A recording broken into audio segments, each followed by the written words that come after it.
Hi, my name is Jory Burkhammer, and I have known Annie McFadden for many years. I met her in high school and had the privilege of working with her at the Potter's House Family Children Treatment Center, and she became a mentor in my life. So I'm completely honored that she has asked that I share my testimony at the marriage retreat today. Because we do have a unique story. Lauren and I met in 2009. We were married in 2010. We were together. We share a son together who is 13 years old. And we went through a lot of storms and obstacles that led to us getting a divorce in 2020. And we reconciled, and we have been back officially together as of 2022.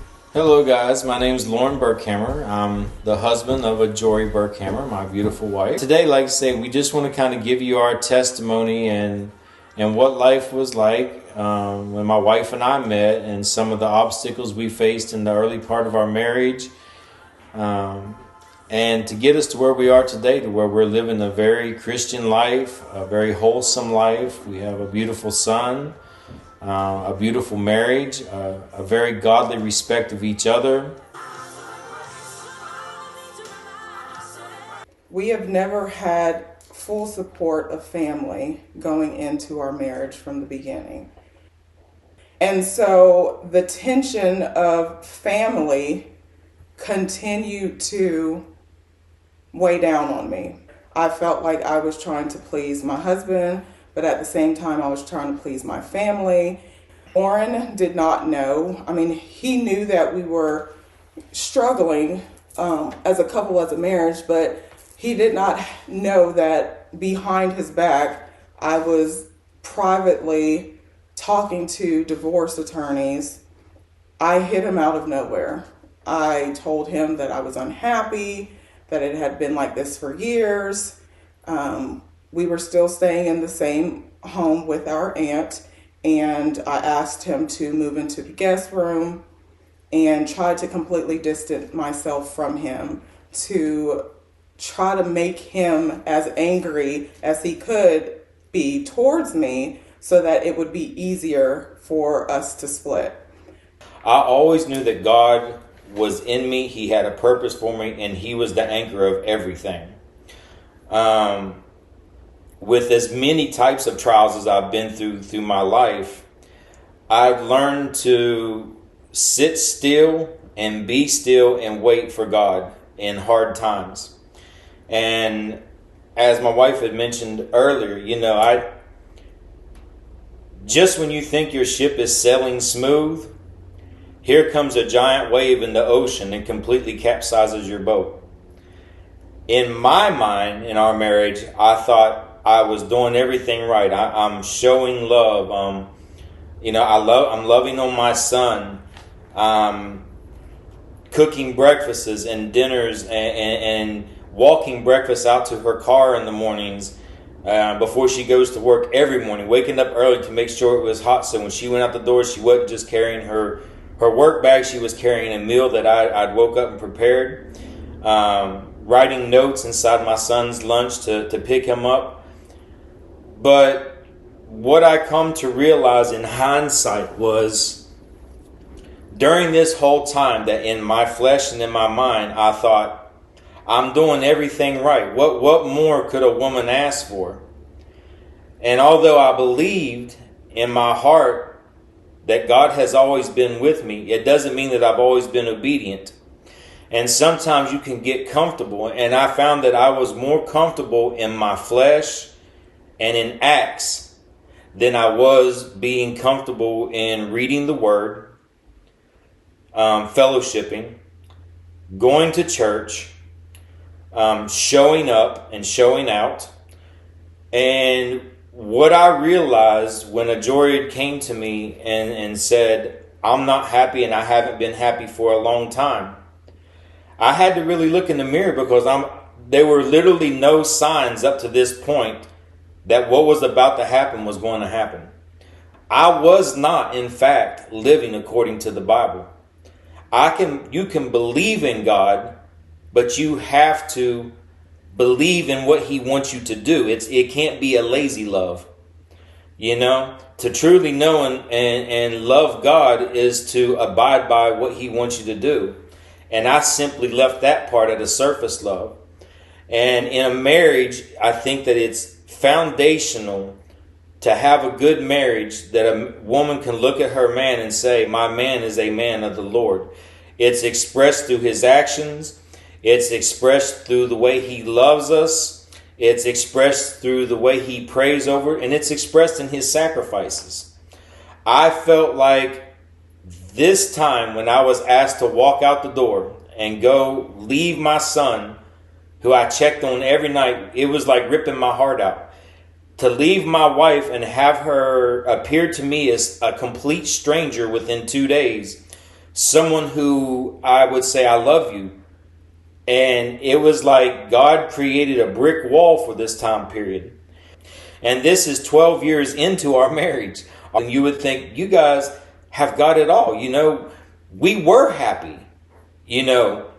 But the cloud that was constantly over us was, and I'm saying this in hindsight, knowing this now, not then, was I did not create a strong enough shield and armor for my family that I could keep those clouds away, because I was not in my Bible. I was not fellowshipping and seeking the advice of my church community. I'm going to continue to show my love to her, even though her actions right now are killing my heart and my spirit. I know that God can conquer all things, and God can restore all things. And I got a little lost, and I said, wow, you know, Lord, I'm praying. I'm trying to project peace, but I am lonely. I said, well, maybe if I slip back just a little bit into my old lifestyle, I can create a balance that'll allow me to not have to feel the discomfort that you're wanting me to feel right now. And maybe I can take that out of your hands and say, maybe, Lord, you and I can meet each other halfway. I'll still cry and hurt crazily in my house, but I'll actually give myself a little joy by going back to my old ways a little bit. So one night I decided to go to a club. So I drive myself to a club with the intention to have a couple drinks. Beer of choice.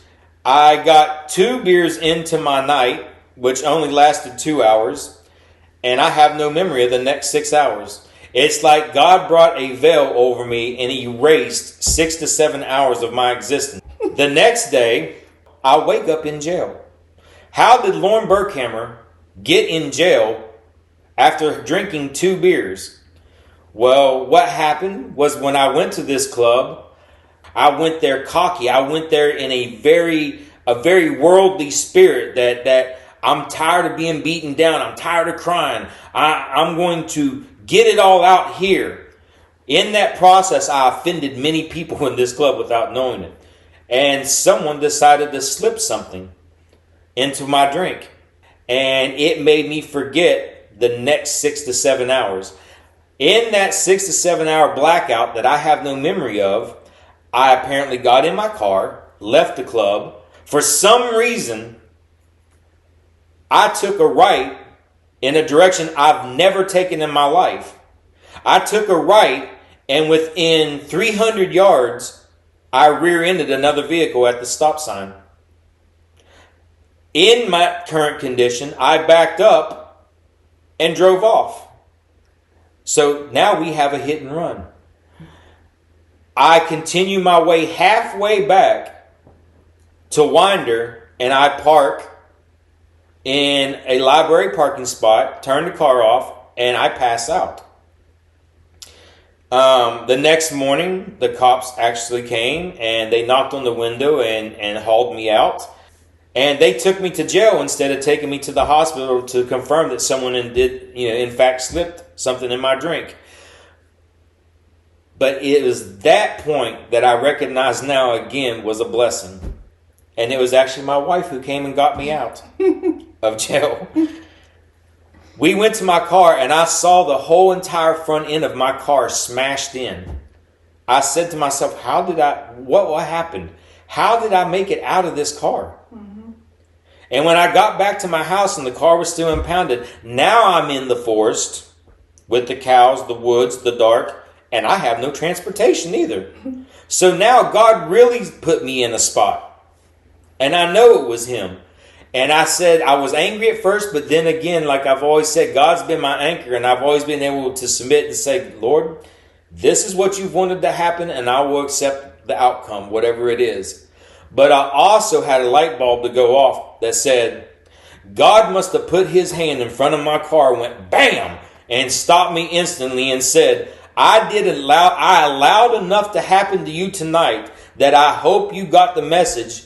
Do not go to the club again. That's not the direction. I want to make a statement so hard that it gets through your thick head right now that you thought that you could bargain with me. You thought that you could bargain with what I want you to go through and still find your own happiness and take control of it. And that's not how I work. And in a matter of 2 days, the woman that I knew very well could finish her sentences, she could finish mine, had become a complete stranger. That when I said I loved you, I got no I love you back. A coldness came across her spirit that I couldn't penetrate. The woman that I had confidence in, that I knew that I met, that I woke up and went to bed with every night, transformed into a complete, utter stranger in a matter of 2 days. The cool thing about it is that's how God entered us into the storm. Here's where the storm began. When reconciliation started to come about with the persistence of food, physical, food for the spirit, text messages back and forth, phone calls. And I have to self-admit, there was a few times I needed a ride to the store that I really didn't need. I just kind of wanted to be sitting beside her in the same car so our spirits could be beside each other, exposure. It's funny because even God forced that because of your whole DUI, you lost your license. Yes. So I had to be your ride for everything. You didn't have to. Well. But you chose to. It was a choice. True. And I appreciate the choice that you made to still care for me in that way, even though we were in the situation we were in. And that was honestly a clue that kept me holding steadfast and still to say, God, I know there's still hope in this. I see that you haven't let all be lost. Mm-hmm. Because if all was lost, these little things wouldn't even be happening. Mm-hmm. And this took some time. We're talking about almost 2 years that we stayed in this storm cloud. Mm-hmm. But these actions were still taking place. And as I go back to how fast a veil dropped over her and between us within 2 days, and we became complete strangers and polar opposites again, that's just as fast as God lifted the veil. And to the point that we had to really sit and think one day, how did we just get back together? I'm still thinking that to this day. I'm still trying to pinpoint. But I have pinpointed it. Okay. We were driving back from Macon for whatever reason we were going to Macon, and I had my hand on my left leg in the passenger seat because remember I don't have a license, and you were driving with your hand on the shifter, and we were listening to the music. And I would like to say that it was intentional, but I think that it was subconsciously. Okay. You reached your hand over and put it on top of mine and held my hand real tight. And I just looked at you and I said, and I kind of gave that look and you looked back at me and you said, I miss you. You saying that meant more to me than anything. Because I literally said, you sure? You sure? Well, that's not what I've been seeing. The point that led up to that, though, which is crucial in a marriage, is we all, well, not all of us, but for me personally, I went into a marriage, again, coming from a background of being in a Christian environment, your environment that you grew up in. And so I came into our marriage of, I'm going to change him. Yeah. And so even from your hair, I remember Mom convincing me to convince you to get the short haircut with highlights, looking like a Backstreet Boy. Not a good period in my life. I was not comfortable there. Telling you how to dress, how to speak. And it wasn't until our period of time apart and God was tugging on my heart that I said, you know what? I'm not here to change him. I'm here to love and accept who God has created him to be. Mm-hmm. And at that point where I just completely threw my hands up and I'm like, Lauren, you be you. I feel like that was the instant that God broke the chains from me. But again, like you said, I don't remember. It was just like a light switch just hit. And to piggyback that about what you said, you had, kind of an awakening to say that I'm going to accept him. I need to learn to appreciate him for just who he is. And you said, I surrendered. There's a lot of meat in when you say I surrendered.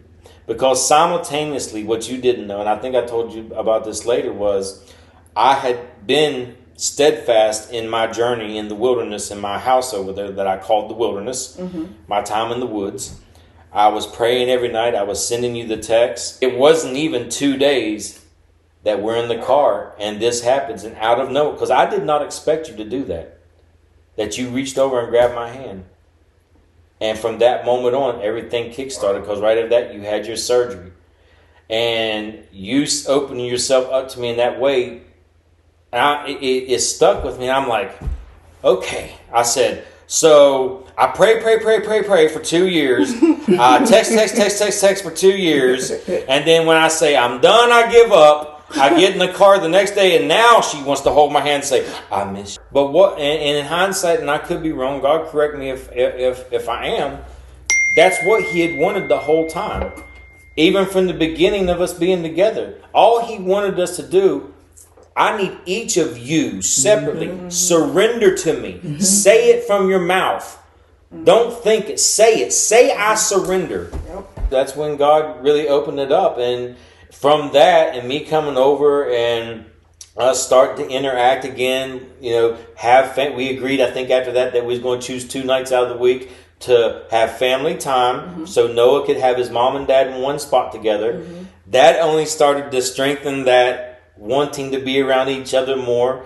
Taylor has been honestly a godsend through this entire process. And we love you. We were able to really get close as a family unit these past couple of years. Yes. And during the reconciliation period of time, I had no idea that you were consulting with Taylor and our son Noah, and completely surprised me with a re-proposal. Yes. As you know, I'm always the type of person who loves to know what's going on. You guys rarely get a chance to surprise me. I always know what's going on. And looking at hindsight now, I'm like, oh, all of the signs were there. So I remember the day. It was going to be the coldest day of Georgia. I think it was like December 13th. Go figure. And Taylor's like, well, I told her, I said, yeah, Lauren is taking me to Botanical Gardens. And she was like, well, we should go get an outfit and let me do your makeup. And I'm like, we just going to hang out. Like, that's what we do. We're just going to kick. She's like, no, like you guys are starting to talk again. We need to go get you an outfit so you can feel pretty. And I'm like, okay, whatever. So we go to the mall and she's helping me find, the perfect outfit, and it has to be warm. And I'm just like, why am I putting so much into this? Because I just thought we were going to hang out. Like we were just getting back together and talking. And so that night you take me to Botanical Gardens. Yes, I did. And it was 13 degrees that night. Very cold with a wind. Yes. And I do remember before going, Noah called me in and he's like, Mom, please have fun tonight. And I'm like, okay, I will. He goes, no, promise me you'll be okay. And I'm like, okay, maybe he's concerned that it's cold and I'm going to freeze, not knowing in hindsight that he knew that you were going to propose to me again that night, because he and Taylor were in on the secret. Absolutely. And so we do have a clip of the proposal.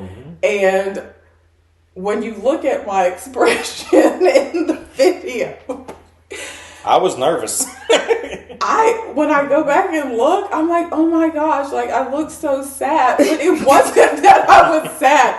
I was truly shocked. Like I did not see that coming whatsoever, because you went and gave the lady your phone, and I thought she was just going to take a picture of us. That's why I posed like a picture. And then you started getting down on your knees and you proposed. But I mean, that was truly one of the most exciting, magical nights of my life, even though it doesn't show the expression on camera. But you completely blew me away that night. And that is one of the best nights of my life. I'm glad you received it like that. Absolutely. And I'm glad I was able to touch you in that way. And I did put a lot of heart into it. I was extremely nervous because I felt that we were in a good spot. Our hearts had been talking to each other, and our spirits had been talking to each other heavy.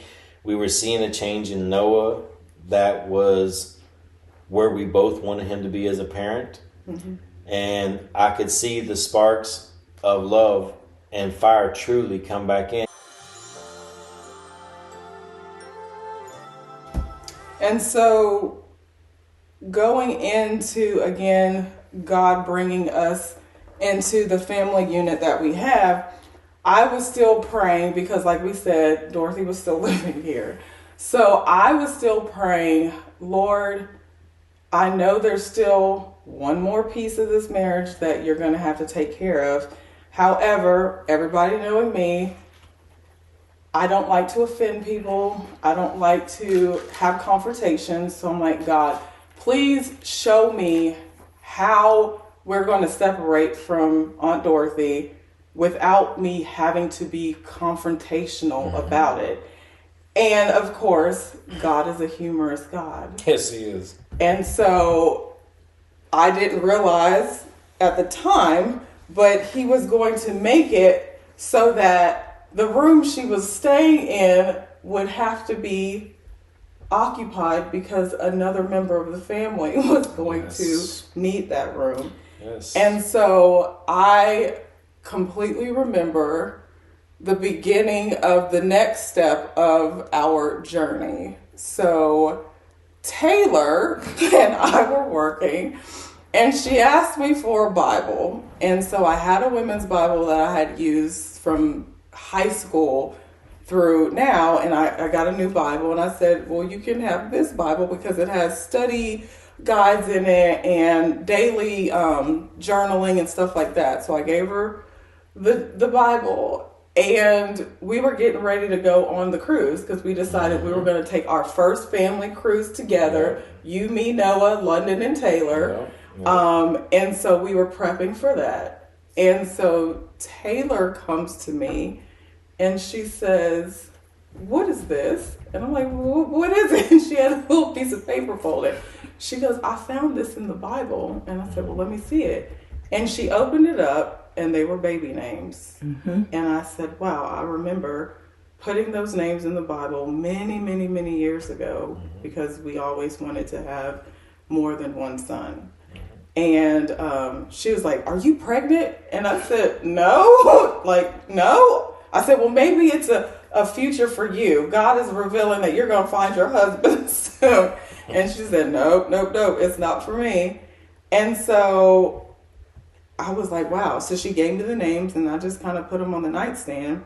So we were prepping for the trip, and I said, Taylor, you will never believe this. I said, those names you pulled out, I didn't know that God was prepping us to expand our family. And I remember telling you, and I said, this is the perfect opportunity that God has given me to talk to Aunt Dorothy and say, hey, I think it's time for you to move back to Colorado with your son and your grandchildren and your great-grandchildren. because we're expanding our family. And she took it very well. So again, I knew, I'm like, wow, God, like, you always show out. I intently prayed that you would give me a non-confrontational way to remove the last piece that was hindering our marriage. Yeah, and so he did that. And it's just funny looking back and seeing how God reveals things. You know, like I said, Taylor finding the names in the Bible. And then when we went on our trip, you know, we saw the double rainbows. Yeah, we did. And it was just from that point on, it just felt like confirmation. And, you know, myself, my wife, and Taylor, you know, we've, and I guess a term, we've been thicker than thieves these past few years, you know, but, you know, thick in the word, you know, we lift each other up. You know, we pray in our home together. We've choose to join together and be able to have very real, sometimes tearful conversations and being open with one another. And it's like we've been able to bounce off of each other as a group, you know, and infect in a positive way each of our lives, you know. It was exciting. I was nervous. I was nervous that we would have a do-over on what happened the first times. I was scared of a miscarriage again. I prayed and I prayed, but when things happened that many times, I found myself always still fighting that little bit of doubt. Like, I almost did not allow myself to get as happy as I could because I was so scared that I would have to feel that all over again if something didn't go right. But I also realized the love of God, that He kept this ball rolling during this time period. We're talking about reconciliation. We're talking about a proposal. We're talking about a reconciliation trip where we spoke about the Lord a lot in the whole trip. We saw rainbows. We're getting all these confirmations. And then on top of that, here, God blesses us with a baby and a child in the womb. And you know, you just keep running with that, and all the things start to kind of fall to the side. So I was like, wow, we're on a very positive point right now. Let's keep this rolling. You know, and I don't know, were you kind of experiencing some of the same things? I was, yeah. I'm like, well, God has taken us, like you said, through the storms and brought us out to the other side where the rainbow is, literally. And now He's blessing us with what we have always wanted. We've always wanted to expand our family, you know, because we have so much love to give. And I was super excited. I'm like, everything is lining up. Like I said, I mean, we're going to doctor's appointments. Everything's looking good. We have a healthy heartbeat. We were showing up and showing out for each other. Exactly, you know? Yeah. So everything, I'm like, yeah, this is going to be, 2023 is going to be our year. Yeah. Our year. Absolutely. Yeah. Absolutely. So we went to Biblical Womanhood and we had an amazing day retreat there. And it just brought out so many things that, you know, we asked God to prep us for and prepare us for. And one thing that stood out was prayer. While I actually went to Darona's marriage counseling portion. And so I said, Taylor, our marriage is going really, really good. And I said, and Lauren has showed out in a whole different way. And I said, but for us to continue to experience His blessings, I've prayed for him. And I said, specifically and intently, I prayed that God would sharpen His sword even sharper. I said, and in order to do that, you have to put a sword into fire to sharpen it. And I said, and I am praying that God turns the heat all the way up, so that He can build His faith even stronger. And at that moment, I did not know that God was literally listening and taking my intent prayer and said, okay, I'm about to turn the fire all the way up on you guys. Yeah. All the way up. Yes. Anytime you hear someone praying for God to turn the fire up on you, you kind of get a little standoffish, like, I say humorously. But no, in retrospect, you know, what more loving prayer can a wife pray for her husband? You know, you didn't pray for my downfall. You didn't pray for another tough lesson to come. You prayed for me to be sharpened and forged in fire. Mm-hmm. And when it heats up red hot and you lay it on the block and you hit it, you're not just shaping it. What in fact you're doing by pounding that sword is you're pounding out the impurities in the metal. Mm-hmm. Myself, I did not expect to be tested again after all these great things that had been happening, the confirmations, the proposal, the getting back together, you know, finding out we're pregnant. You know, you kind of think you're on a roll and you're like, okay, now there was work to be done. First, God had to work in me to get me over one more hurdle of overcoming doubt when the devil's whispering in your ear. He had to allow me to surrender to the pregnancy, to say that, okay, Lord, I'll remove doubt and fear and I'll step into this and give my heart into it and say we have a baby on the way. Again, my prayer that I prayed for my husband to be sharpened and God turn up the heat fully.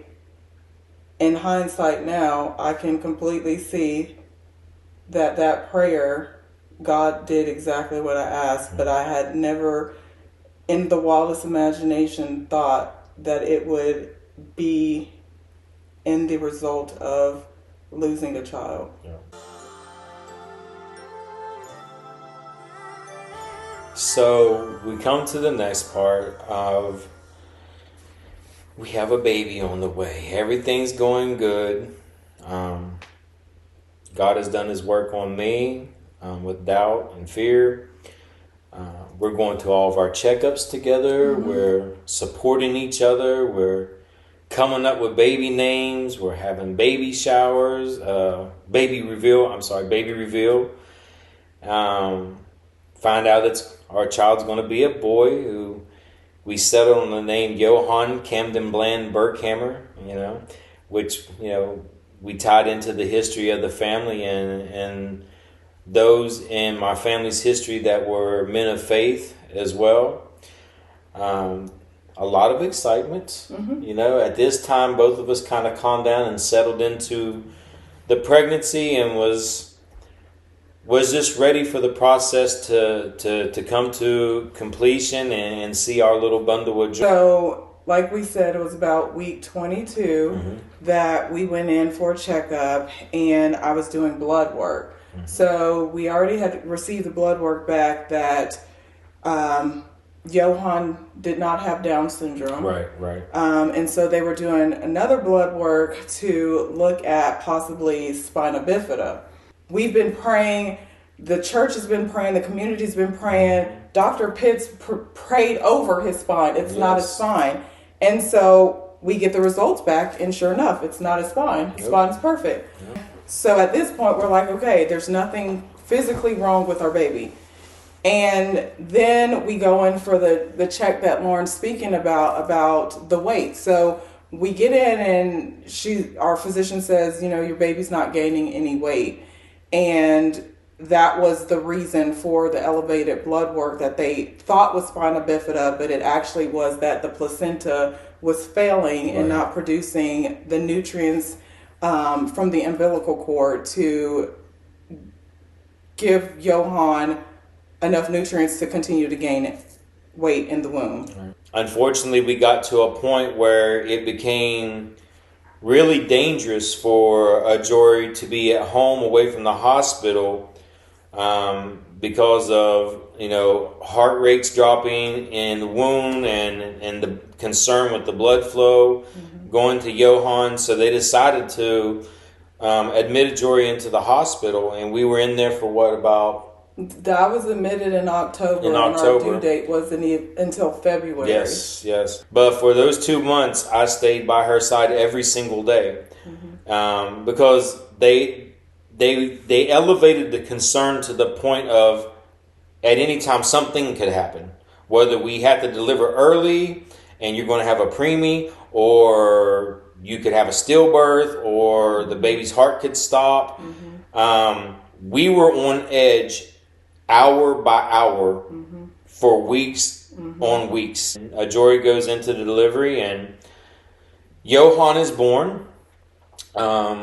He comes out, he makes one scream, then they heard his voice, and they had a little trouble getting him started breathing, but he started to breathing. They brought him out, and we went to the NICU.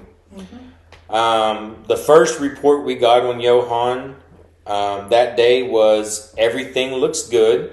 He's extremely underweight. However, all fingers, toes, legs, arms, lungs, everything looks good. He's just small. That's it. He was obviously going to have to stay in the NICU for what they projected was several months to come. After a couple weeks, things started to take a different direction. Now they come and tell us that he has a blood infection. And the type of blood infection he's contracted, there's no medicine for. I can't tell you again, as a father, the helplessness that was felt to hear someone say that your son has got something that you yourself cannot fix. As a father, we're fixers. Our mission is to be a rock, to be able to have the answer to everything, to pray to God and receive the blessing that'll help our families. But I'm presented with my baby, our baby, in front of us. And there's nothing I can do but pray. And the doctors are saying praying might not get it on this one. Outright said that, because there's no medicine for this. So we went into 3 days. The first of those 3 days, Johan went up and down. We went between, he looks like he's getting a little better, to back down to bad. The second day, he looks like we're making some progress, but we're upping the medicine on everything. On the third day, I got to go in early to the hospital that morning, and I saw Johan in his little giraffe unit. And God is so beautiful in so many ways, because my baby was actually able to turn his head when I said his name. He looked at me, and for the first time, both of his eyes came full open. And he just looked at me for a long time. And I said to myself, I said, he looks healthy. Like, he looks like there's promise, like he's going to make it. And even the doctor said he's looking really good today. But I got to look inside my baby's eyes while he looked at me. And that's something that I'll cherish for the rest of my life, because little did I know that would be the last time that I would be able to look inside my baby's eyes. We went to go get something to eat, and we're only going about 30 minutes. And when we came back, we were pulled to the side and basically told, guys, this is not going to turn around. It's only a matter of time before he passes. And told us that we would probably need to call a chaplain. And probably need to call a chaplain. At this time, we called our pastor in and asked him to come in and baptize Johan while he was still alive. The pastor came in, and we all prayed over him, and we let the pastor, complete the process of baptism. We watched our baby still fight. We held on to each other. We consoled each other. We continued to speak positivity to Johan. And as the hours went by, things did not get better. They just progressively started to go downhill. We went through the normal stages of grief. Doubt, shock, bargaining, anger. But even through all of that, there was still a very strong core of accepting that gave us a huge, big fraction of peace in our spirits to know that we trust God enough that if this is what God wanted, this was what had to be done, and it was for purpose. Absolutely. And during that time of mourning and grieving, I tried to sit down and say, okay, the Lord says He never fails us. He delivers on the promises. And I had to come to grips with that even though our little boy wasn't with us anymore, God still delivered on His promises. Because looking in hindsight, I said, every mother wants the opportunity to be able to feed her child. I was able to breastfeed Johan and give him his nutrients via feeding tube. So I was able to do that. Every mother wants to be able to change their child's diaper. And the Lord made that happen because I was able to change his first baby diaper in the NICU. Even though he was hooked up to ventilators and in a unit that he should be staying in, I did have the opportunity to have skin to skin and hold him. which was the happiest moment of his human existence. He got to feel his mother's skin, his mother's smell.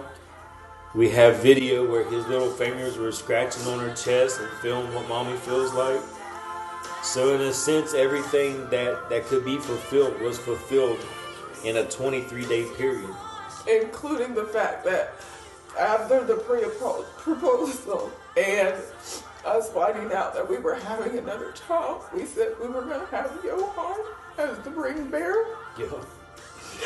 And God showed out even for that. And we have a picture where we were able to put my ring on him in his giraffe unit. Yeah. Very so true. that shows us that everything we pray for, God never fails. It may not turn out the way that we want it, but all things work together. They do for the good And of He God. gets, at the end of the day, God gets the glory. Yes. Johan's existence from conception and to the day he passed away, he brought you and I closer together and bonded like we've never bonded before, especially in this second season of our marriage. I hope that you've enjoyed hearing our testimony today. I hope that maybe our testimony, maybe a part of it has, if it's even able to help one couple or one individual out there, you know, I feel that it was time well spent. I definitely want to thank Miss Annie McFadden Yes, for thank you, Miss McFadden. calling us out to do this. We're a huge baseball family, and we have a tournament this weekend. And so Annie McFadden and the board of directors found a way around the devil's schemes and said, oh, you guys don't have to be there. You can just video it. This has been very revealing for us. It's been a very freeing experience to be able to share ours and know that there are couples out there struggling and suffering in their marriages, and to say that, guys, man, hang in there.